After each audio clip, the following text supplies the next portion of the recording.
Here's how Kamala Harris is going to pay for her big spending plans. Listen.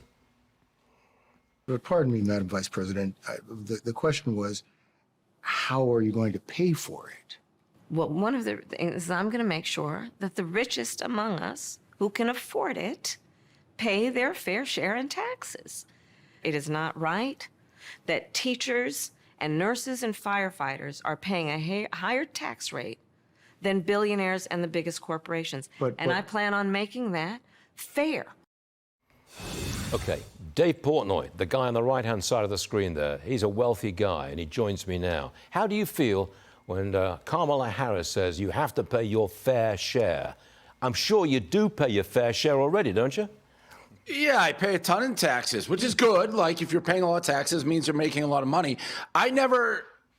Since I've become rich because I was poor, like when I started, I had no money and I didn't pay a lot of taxes. Now that I make money, I pay a lot. I never know what they're talking about, Stuart. I talk to my accountants. I go to everywhere. Where is this rich person tax break? And they say it doesn't exist. I feel like an idiot when I became rich because of the way politicians talk. I have no idea what she's talking about.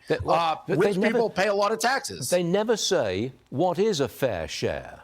Okay, you make $1 million a year. Just suppose you make $1 million. What do they think is a fair share of that $1 million? $500,000? $700,000? They never say what a fair share is. Drives me up the wall.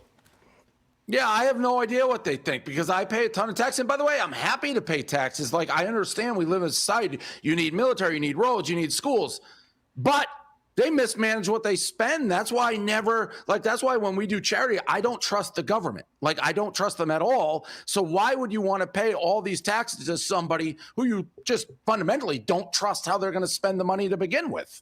There are some places, blue states, if you make good money, you will actually lose 50% of your income. The income that you work for, half of it is going to the government in income taxes. I think that is legalized theft.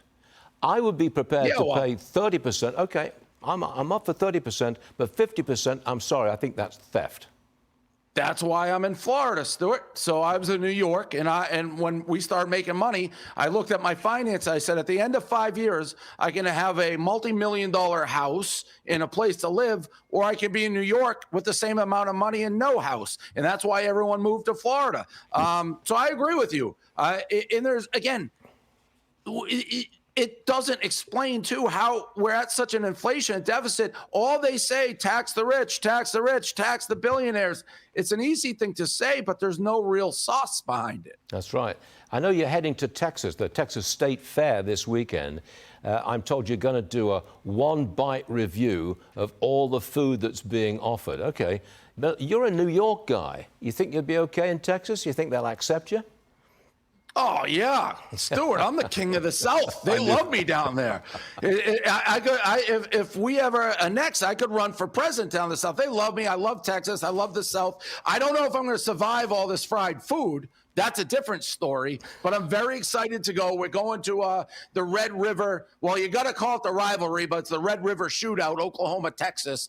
So I'm very excited to go to that football game. I've never been. I'm looking forward to it. Okay, I got one last one for you. You're putting out a call to action for people to foster dogs in the Tampa area, which, of course, is in the direct path of Hurricane Milton. How can people help? Tell us what you're doing.